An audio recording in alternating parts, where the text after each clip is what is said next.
Delhi liquor కేసులో అరెస్టైన CM Kejriwal కు హైకోర్టులో బిగ్ రిలీఫ్ లభించింది. ఆయన జైలులో ఉన్నందున సీఎంగా తొలగించాలంటూ దాఖలైన పిటిషన్ను ఢిల్లీ ఉన్నత న్యాయస్థానం కొట్టివేసింది. పాలనాపరమైన విషయాల్లో జోక్యం చేసుకోలేమని స్పష్టం చేసింది. కాగా ఇవాల్టితో ఈడీ కస్టడీ ముగియడంతో ఆయన్ను అధికారులు రౌస్ అవెన్యూ కోర్టులో హాజరుపరిచారు.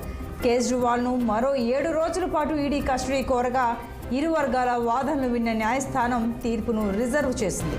కేజ్రీవాల్ కోర్టుకు తీసుకురావడంతో రౌస్ అవెన్యూ కోర్టు వద్ద భారీగా భద్రతా దళాలు మోహరించాయి. మరోవైపు రౌస్ అవెన్యూ కోర్టుకు ఆప్ మంత్రులు అతీషి, సౌరభ్ భరద్వాజ్ చేరుకున్నారు. 6 రోజుల ఈడీ కస్టడీ ముగియడంతో కేజ్రీవాల్ను కోర్టులో హాజరుపరిచారు ఈడీ అధికారులు.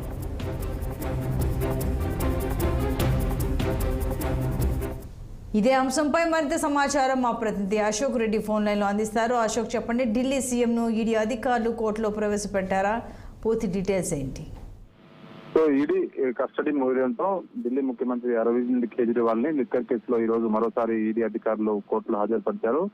దాదాపు ఒక అరగంట పాటు సుదీర్ఘంగా ఇరుపక్షాలకు సంబంధించిన న్యాయవాదులు వాదనలు వినిపించారు. సో ఈ సందర్భంగా ఈడీ వారం రోజులు కస్టడీ కోరింది, మరో వారం రోజులు. సో తీర్పు రిజర్వ్ చేస్తూ రౌస్ అవెన్యూ కోర్టు ఆ తీర్పును రిజర్వ్ చేసింది. మరి కొద్దిసేపట్లో తీర్పు ఇవ్వబోతుంది. ఎన్ని రోజులు కస్టడీ ఇస్తారా లేకపోతే ఏదైతే ఇంకా వేరే విధంగా ఏమైనా తీసుకుంటారా నిర్ణయాన్ని మాత్రం వేచి చూడాల్సిన అవసరం ఉంది. సో ఈ కేసులో ప్రధానంగా మొదటి నుంచి కేజ్రీవాల్ ప్రస్తావిస్తున్నారు.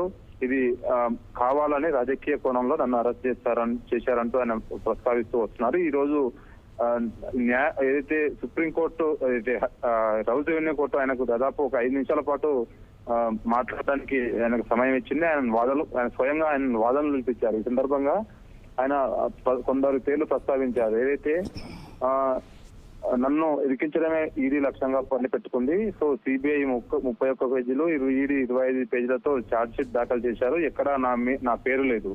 సో మాగుంట రాఘవరెడ్డి ఇచ్చిన 7 స్టేట్మెంట్లలో 6 స్టేట్మెంట్లో నా పేరు లేదని కేజ్రీవాల్ కోర్టులో వాదించారు. సో ఢిల్లీ లిక్కర్ కేసులో 100 కోట్ల అవినీతి జరిగిందని చెప్తున్నారు. 100 కోట్లు ఎక్కడికి పోయాయని ప్రశ్నించారు.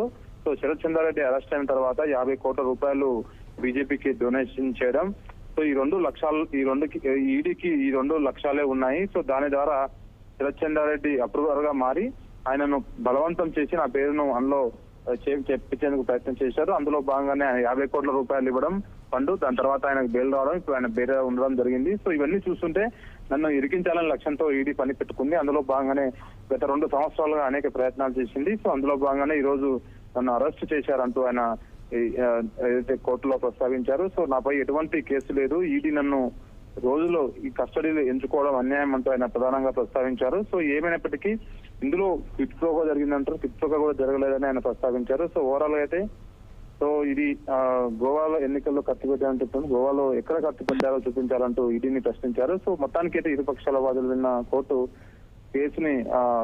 కేసుని రిజర్వ్ చేసింది. సో మరికొద్దిసేపట్లోనే అది ఆయనకు ఈడీ కస్టడీ పెరిగిస్తారా లేకపోతే మరి ఏమైనా నిర్ణయం తీసుకుంటారని మాత్రం వేచి చూడాల్సిన అవసరం ఉంది. మరోపక్క ఈ రోజు ఉదయం కూడా ఆయనకు కేజ్రీవాల్ కి హైకోర్టులో ఊరట లభించింది. హైకోర్టులో ఏదైతే కేసులో ప్రస్తుతం ఆయన అరెస్ట్ అయ్యారు కాబట్టి ఆయన ముఖ్యమంత్రిగా ఉండడం తగదంతా పిటిషన్ దాఖలు చేశారు. దానిపై మేము ఎలాంటి నిర్ణయం తీసుకోవడము, అది పాలనాపరమైన అంశాల్లో జోక్యం చేసుకోవాల్సింది హైకోర్టు స్పష్టం చేయడంతో సీఎం గా ఆయన కొనసాగే అవకాశం ఉంటుంది. సో కాబట్టి ఇది భారీ ఉపశమనం చెప్పుకోవచ్చు. సో మరి కొద్దిసేపట్లోనే మిగతా ఈ ఈడీ కస్టడీకి సంబంధించి ఉత్తర్వులు వెలువడే అవకాశం ఉంది. Right Ashok, thank you.